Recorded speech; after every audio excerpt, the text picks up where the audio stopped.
Welcome to the City Schools Division of Bacoor. Bago tayo magsimula, kailangan muna nating mag-login sa Gmail gamit ang ating DepEd email, dahil ang ating DepEd email kung ito ang ating gagamitin ay katumbas din ng mga features ng Canva Pro. Pag nakapag-login na, i-type lang sa address bar ng Google Chrome ang canva.com. Once na makapasok tayo sa website ng Canva, may makikita tayo sa bandang kanan na login at sign up.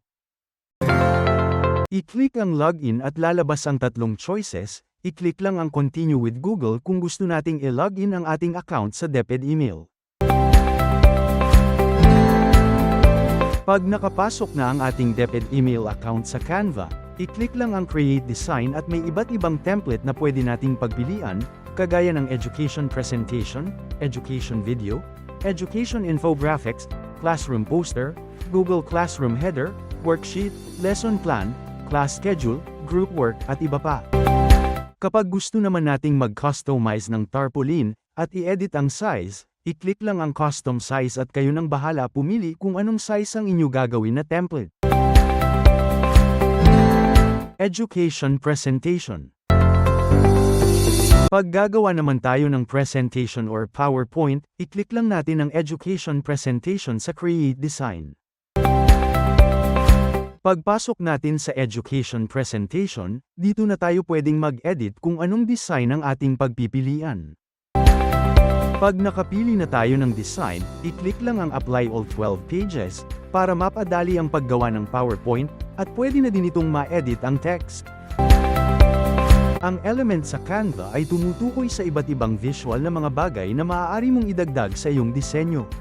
Kasama dito ang mga hugis, linya, frame, sticker, grid, gradient, chart, at marami pang iba. Maaaring gamitin ang mga elements upang mapaganda ang iyong disenyo. Next, text bar, dito pwedeng pumili ng iba't ibang design ng text depende sa iyong template. Next, brand kit, dito pwede tayong mag-add ng logos, color, fonts, brand voice, at photos. Ito ang example ng pag-add ng logos, mag-upload lang po tayo ng sample logos at i-click ang save at ito'y kusang magse-save na sa brand kit. Next, upload bar, halos parehas lang sa brand kit na kung saan, dito pwede agad mag-upload ng images, videos, audio ng mabilisan. Para mag-record bilang isang facilitator o speaker sa isang presentation, pumunta lang sa upload bar at i-click ang record yourself. Click record. Click done, at save and exit button, dito kusa nang mag-upload ang inyong na-record.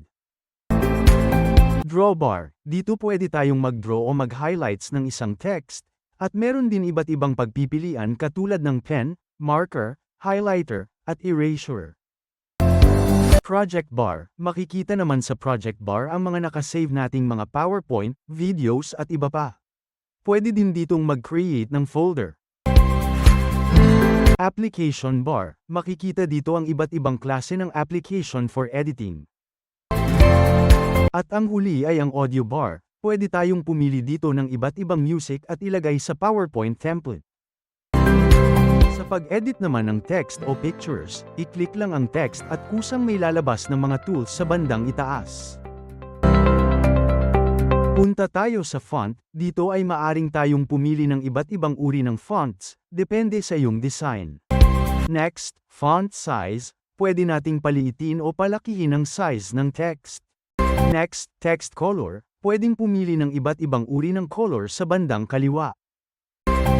Makikita din sa pag-edit ng text ay ang mga bold, italic, underline, strike-through, uppercase, alignment, list, at spacing.